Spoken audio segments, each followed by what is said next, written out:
Hola, Dios te bendiga. Bienvenido una vez más a este ministerio Escuela Faro de Luz. El día de hoy queremos continuar con nuestra serie dedicada a la justificación legal universal, un concepto muy particular del mensaje de 1888 presentado por los pastores Jones y Wagner. Esta vez el tema lleva el título Salvador del Mundo. Y vamos a comenzar este estudio en Hebreos capítulo 7, versículo 27. Leemos allí: que no tiene necesidad cada día, como aquellos sumos sacerdotes, de ofrecer primero sacrificio por sus propios pecados y luego por los del pueblo, porque esto lo hizo una vez y para siempre, ofreciéndose a sí mismo. ¿Qué pasó realmente en la cruz? Cargó solo con los pecados de aquellos que habían vivido hasta entonces y que por medio de su fe, arrepentimiento y confesión, pues lo habían entregado a Cristo. ¿Llevó solamente el peso de los pecados de aquellos que habían confesado sus faltas hasta ese entonces? ¿Qué pasa con los pecados de aquellos que nunca creyeron ni aceptaron el sacrificio de Jesús en esos 4000 años de historia pasada? ¿Qué pasaría entonces con los pecados de los que vivirían después de la cruz? Leemos en Hebreos 9:26 lo siguiente: de otra manera, le hubiera sido necesario padecer muchas veces desde el principio del mundo, pero ahora, en la consumación de los siglos, se presentó una vez para siempre por el sacrificio de sí mismo para quitar de en medio el pecado. Hebreos 10 al 14 dice: en esa voluntad somos santificados mediante la ofrenda del cuerpo de Jesucristo hecha una vez para siempre. Y ciertamente todo sacerdote está día tras día ministrando y ofreciendo muchas veces los mismos sacrificios que nunca pueden quitar los pecados. Pero Cristo, habiendo ofrecido una vez para siempre un solo sacrificio por los pecados, se ha sentado a la diestra de Dios, de ahí en adelante esperando hasta que sus enemigos sean puestos por estrado de sus pies. Porque con una sola ofrenda hizo perfectos para siempre a los santificados. Y retomando o recordando Isaías 53, versículos 4 al 6, leemos: ciertamente llevó él nuestras enfermedades, y sufrió nuestros dolores, y nosotros le tuvimos por azotado, por herido de Dios y abatido. Mas él herido fue por nuestras rebeliones, molido por nuestros pecados. El castigo de nuestra paz fue sobre él, y por su llaga fuimos nosotros curados. Todos nosotros nos descarriamos como ovejas, cada cual se apartó por su camino, mas Jehová cargó en él el pecado de todos nosotros. En la cruz, Cristo no solo llevó los pecados de los que se habían arrepentido y confesado hasta ese entonces, sino también los pecados de los que habían vivido y jamás se arrepintieron y confesaron. También cargó con la penalidad de los que en un futuro pecarían y mediante su fe se arrepentirían de sus pecados. Pero aún mucho más allá de eso, llevando sobre sí los pecados de los que vivirían en el futuro, pecarían y jamás se arrepentirían. Eso fue lo que Cristo llevó en la cruz. En definitiva, Él llevó los pecados de todo el mundo, independientemente de su aceptación o arrepentimiento. El pecado de toda la raza humana fue colocado sobre la cabeza de Cristo en la cruz, sin nuestro consentimiento, arrepentimiento, confesión ni fe.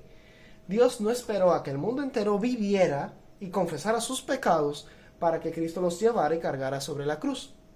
Los pecados de todo el mundo fueron colocados sobre la cabeza de Cristo en la cruz sin tener en cuenta la fe o el arrepentimiento de nadie. Con su muerte quedó pagada la deuda y cancelada la culpa. ¿Qué nos fue imputado entonces a todos como consecuencia de esta transferencia legal?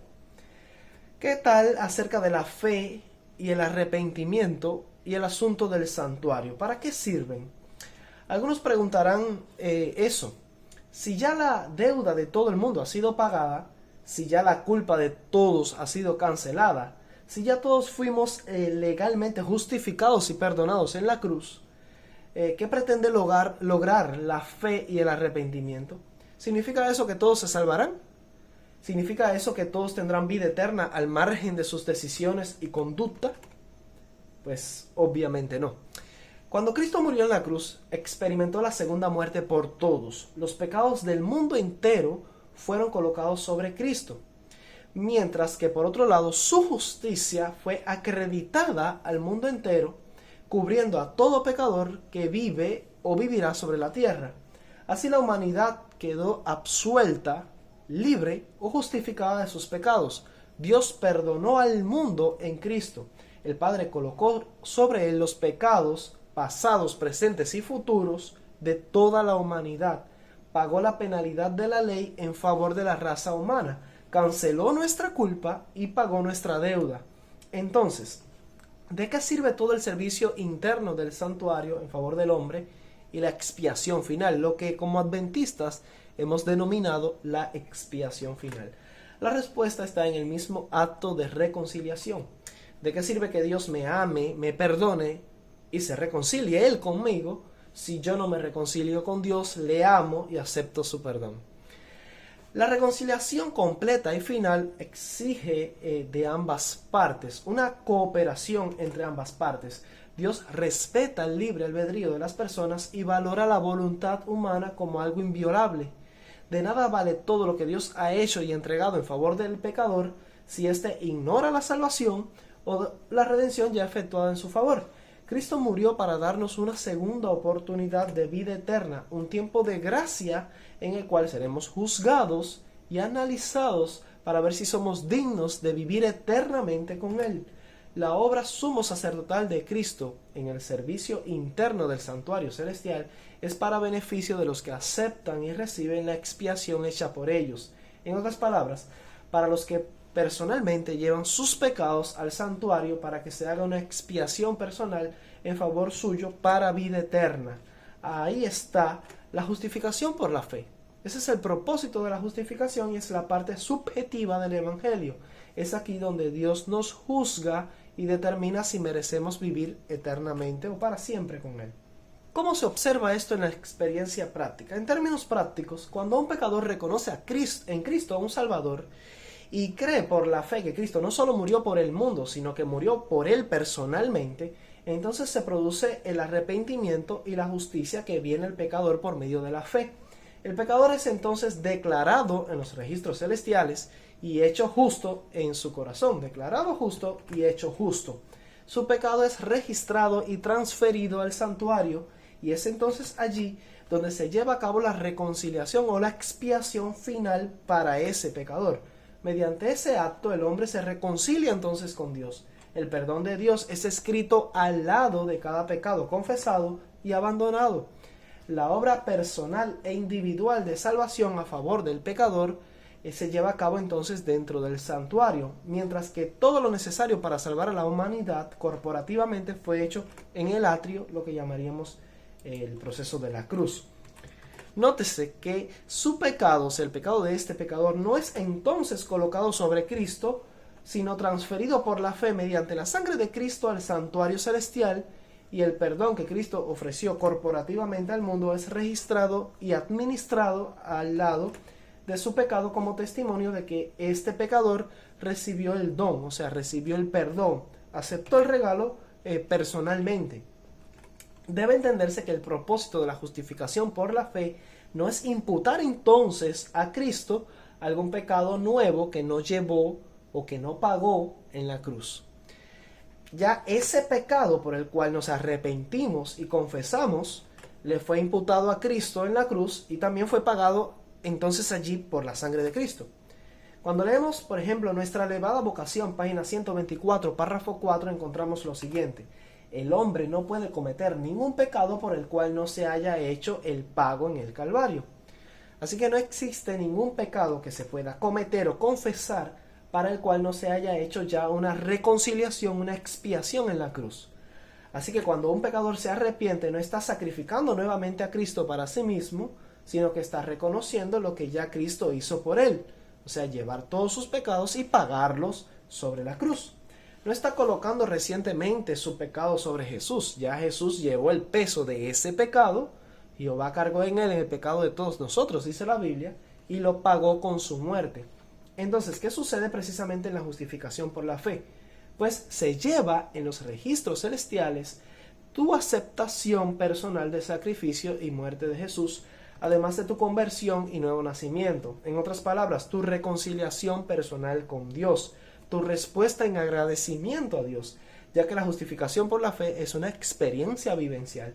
El perdón de Cristo es anotado al lado de cada pecado registrado en el cielo, y en cierto sentido somos perdonados nuevamente y justificados, declarados y hechos justos individualmente, ya algo de una forma más personal, más subjetiva.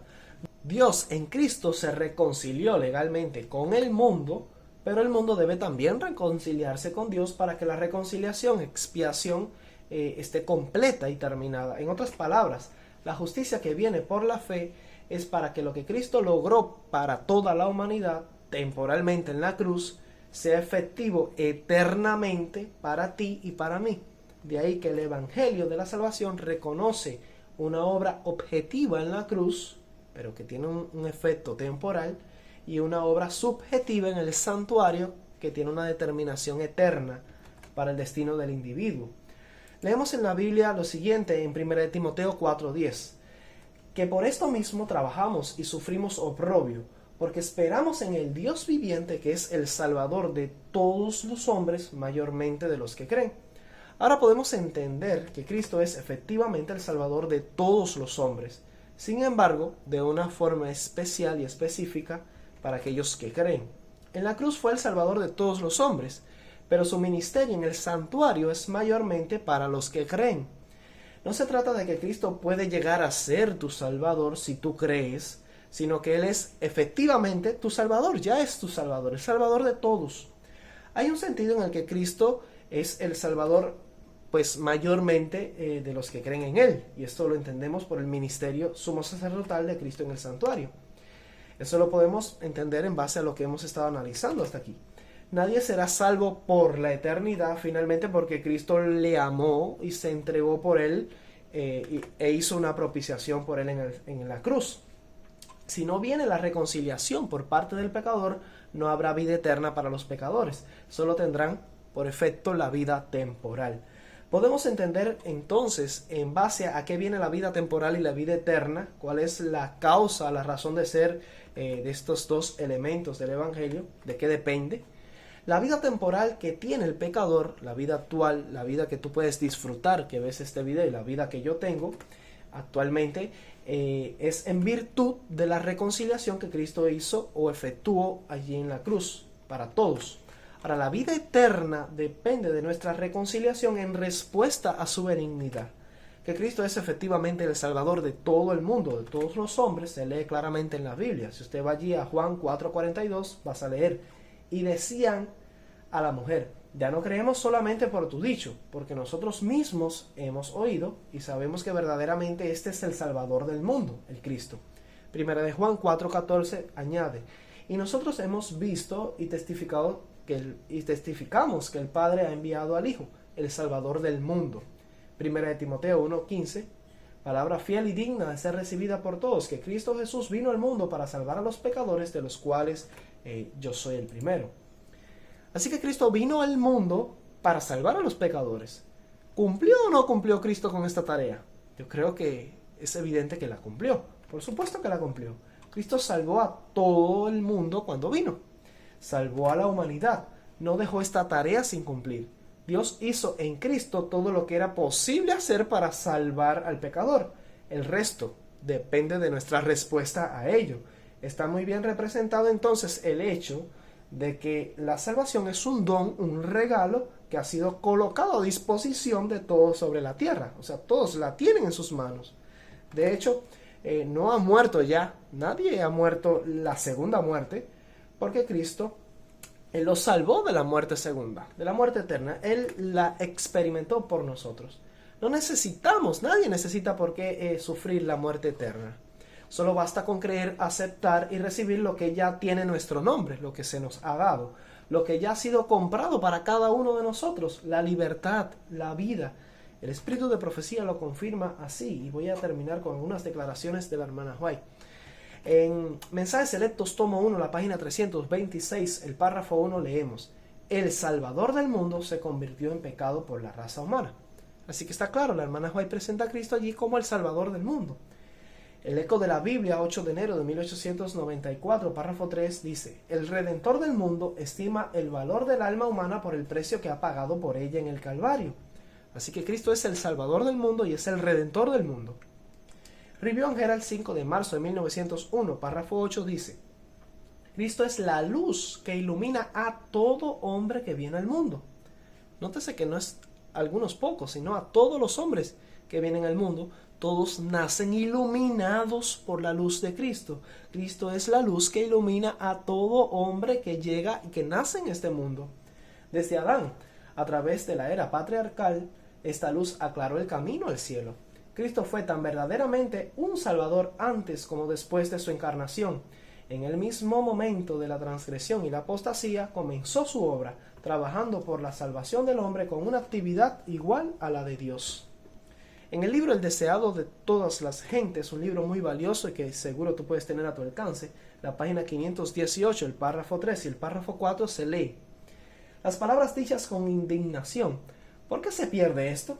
Recordaron vívidamente a Cristo el mayor sacrificio jamás hecho, el don de sí mismo en propiciación por un mundo perdido. El Señor quería ser tan generoso con su familia humana que no pudiera decirse que Él habría podido hacer más. En el don de Jesús, Dios dio el cielo entero. Desde el punto de vista humano, tal sacrificio era un derroche desenfrenado. Para el raciocinio humano, todo el plan de la salvación es un derroche de mercedes y recursos. Podemos ver abnegación y sacrificio sincero en todas partes. Bien pueden las huestes celestiales mirar con asombro a la familia humana que rehúsa ser elevada y enriquecida con el infinito amor expresado en Cristo. Bien pueden ellas exclamar: ¿por qué se hace este gran derroche? Pero la propiciación para un mundo perdido había de ser plena, abundante y completa. La ofrenda de Cristo era sumamente abundante para enriquecer a toda alma que Dios había creado. No debía restringirse, de modo que no excediera al número de los que aceptarían el gran don. No todos los hombres se salvan. Sin embargo, el plan de redención no es un desperdicio porque no logra todo lo que ha provisto por su liberalidad. Debía haber suficiente y sobrar. Yo creo que esta es una cita maravillosa y explica precisamente lo que sucede en la cruz de manera objetiva y el resultado final. La siguiente cita es Palabras de vida del Gran Maestro, página 149, párrafo 2, dice: Cristo representa con la oveja perdida no solo al pecador individual, sino también al mundo que ha apostatado y ha sido arruinado por el pecado. Este pequeño mundo caído, la única oveja perdida, es más preciosa a su vista que los 99 que no se descarriaron del aprisco. Cristo, el amado comandante de las cortes celestiales, descendió de su elevado estado, puso a un lado la gloria que tenía con el Padre, a fin de salvar al único mundo perdido. La revista Señales de los Tiempos, 5 de febrero de 1894, el párrafo 8 dice: en el momento en que el pecado se había convertido en una ciencia, cuando la hostilidad del hombre era más violenta contra el cielo, cuando la rebelión echaba raíces profundas en el corazón humano, cuando el vicio era consagrado por parte de la religión, cuando Satanás se regocijaba en la idea de que él había llevado a los hombres a tal estado de maldad que Dios destruiría el mundo, Jesús fue enviado al mundo no para condenarlo, sino, gracia asombrosa, para salvar al mundo. Los mundos no caídos observaron con intenso interés ver a Jehová levantarse y barrer a los habitantes de la tierra, y Satanás se jactó de que si Dios hacía esto, completaría sus planes y se aseguraría la lealtad de los mundos. Tenía argumentos listos para culpar a Dios y extender su rebelión a los mundos de arriba, pero en esta crisis, en lugar de destruir al mundo, Dios envió a su Hijo para salvarlo. El apóstol vislumbró el plan y se encendió en inspiración sobre el gran tema. El lenguaje no puede expresar su concepción, pero siempre cae por debajo de la realidad. Juan exclama: mirad cuál amor nos ha dado el Padre para que seamos llamados hijos de Dios. Por eso el mundo no nos conoce, porque no lo conoció, no le conoció a él. Y otra cita por demás maravillosa, y el mensaje que transmite también es claro. Mensajes Selectos, volumen 1, página 124, párrafo 4, dice: los judíos veían en las ofrendas de sacrificio el símbolo de Cristo, cuya sangre fue derramada por la salvación del mundo. deseado de todas las gentes, página 137, párrafo 3, dice: todo el plan del culto de los sacrificios era una predicción de la muerte del Salvador para redimir al mundo. Y finalmente voy a terminar con esta declaración que aparece en Mensajes Selectos, tomo 1, la página 390, el párrafo 5. Nadie puede mirarse a sí mismo y encontrar algo en su carácter que lo recomienda ante Dios o haga segura su aceptación. Solo mediante Jesús, a quien el Padre dio por la vida del mundo, puede encontrar acceso a Dios el pecador. Así que las evidencias son claras.